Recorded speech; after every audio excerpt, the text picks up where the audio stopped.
Been a long time. You were on the show a couple times a few years ago, so thanks for joining us again. You bet, anytime. All right. Well, first of all, wanted to get your take on this matchup we're going to see in the Stanley Cup Finals: Devils versus the Kings. Certainly not what the pundits were thinking early on in the postseason. How do you see this matchup shaping up? Is it low scoring, high scoring? Because both of these teams can kind of play both ways. Yeah, you're right. I actually had the Kings to make the finals before the season. So come on, really? On the ESPN.com season preview there for everyone to see.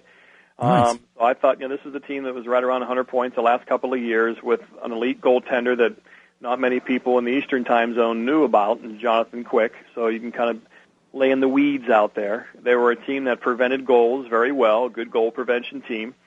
So, and once they got Mike Richards, I really felt they had a great 1-2 punch with Andrzej Kopitar and with Richards, as good a 1-2 punch in the Western Conference as any team. I can't think of another team with as good a 1-2 punch up the middle than those two. And with that with that strength up the middle, and with an emerging star in Drew Doughty on defense, and then with Jonathan Quick in net, I just felt like there was enough talent here to win the West. And here they are. And like you said, the Devils and the Kings are both teams that forecheck very hard. I think this should be a good, exciting matchup.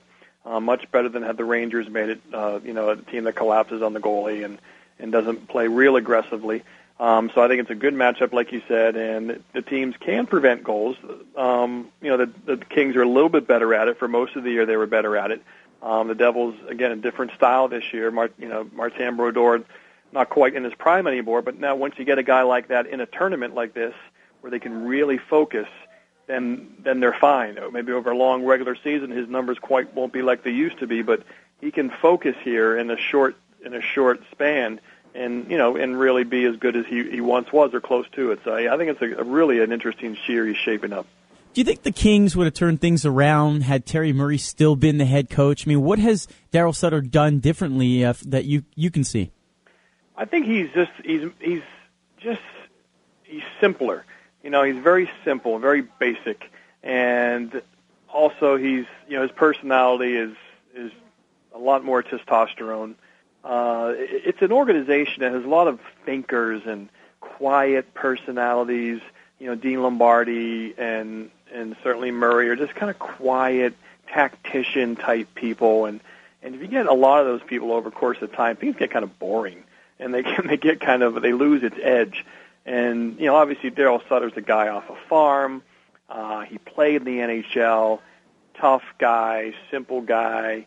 And so I just think that resonated with the team. Just go out, be aggressive, play hard, and don't worry about every single position, every single stick angle. And those things certainly have their place and they're important.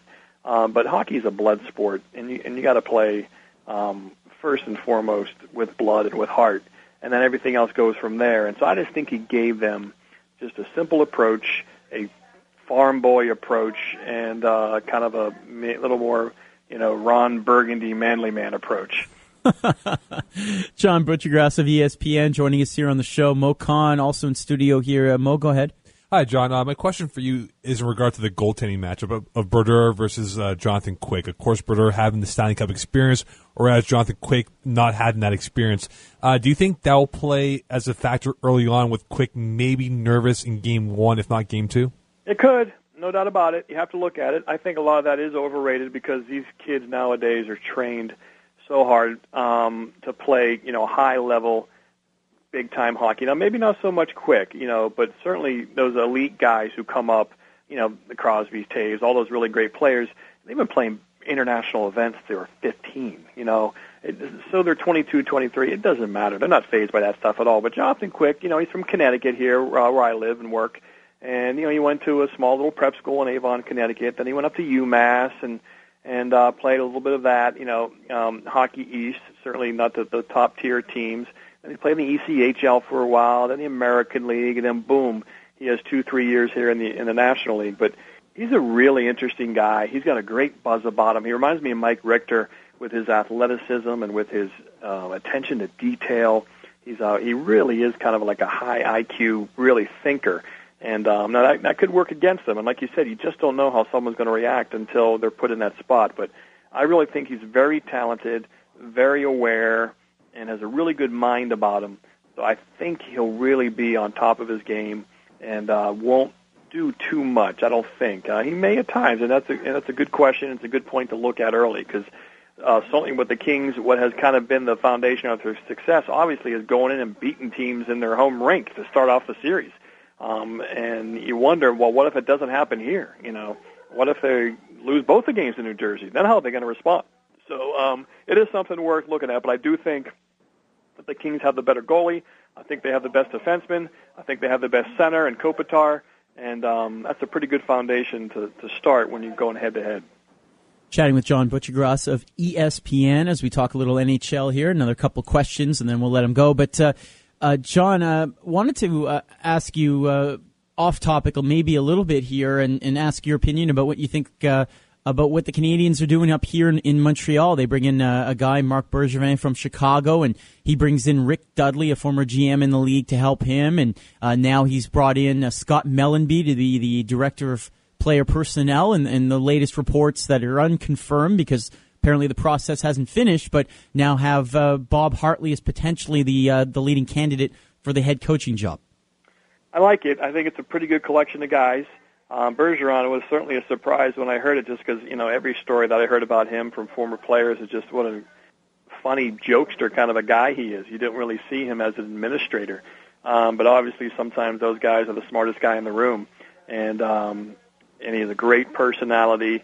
And sometimes that goes a long way to leading an organization and not being afraid to hire people. Some people are afraid to hire people who are smarter than them, and those are the people who usually fail. And I think Bergeron is just going to hire the best people, and that's the kind of guy you want leading an organization. And I think Bob Hartley would be a good hire if he's the guy. He's been around the lot forever. He certainly has one. He brings that cachet. I met him a couple times when he was the coach of the Thrashers. And I really liked his personality. He's really good with the media. He gets the media. He likes doing media. And certainly Scott Mellenby is a guy who's a great reputation as well. And so I think it's an interesting team they're building there as they kind of, again, try to flush out the old and really start over again and try to bring in and try to become a big factor again. And I think they kind of lost their way there for a while, signing and developing all those really small players. And I think you're going to see a whole new approach, and I think they'll be able to turn things around in a couple of years. Final question for you here. I follow you on Twitter, and every morning there's a ton of interesting, fun sports stats coming at you. What goes into that? I mean, it's obviously a great, vast collection of stuff. Well, I do the noon to 3 Eastern Time Sports Center down here in the States on ESPN. And I've done it for 2 years now. And for me, I usually wake up around 6:30 or so, 7 o'clock, and for me, it's a way to kind of get my mind ready for the show. And so I find when I cut and paste different stats, interesting trends, little bullet points, it helps me remember them as opposed to just reading them once. Because when I cut and paste, you really end up reading them 2 or 3 or 4 times. So then in the course of a Sports Center, if I'm talking to one of our analysts, whether it be Bruce Bowen in basketball or Teddy Bruschi in football or anybody in baseball or Melrose in hockey, then that stat might pop in my head. I might not use it, but because I don't like to force stuff, but if it's there, it just helps me gives me some foundation for each different sport, different people, who's going well, who's not going well. When I have a highlight, maybe a last-minute highlight especially, I'm able to deliver it better because I have a little more foundation. So I do it kind of for my own. At first, I did it for my own good for the show, and then I found out how much people enjoy it. It's almost like a morning newspaper for those who wake up and look at Twitter first. And now I almost feel like I'm obligated. Even when I'm on vacation, I do it. And because it's not really a big deal. I wake up and I roll out of bed, and I do it all in about 10, 15 minutes. I'm the fastest cut and paster in the world. So it's become a service not only for me, but for the people out there who like it. Buccigross on Twitter.com, and obviously you'll be contributing to ESPN.com throughout the finals? Yeah, I just signed a new 5-year contract with ESPN, which I'm very excited about.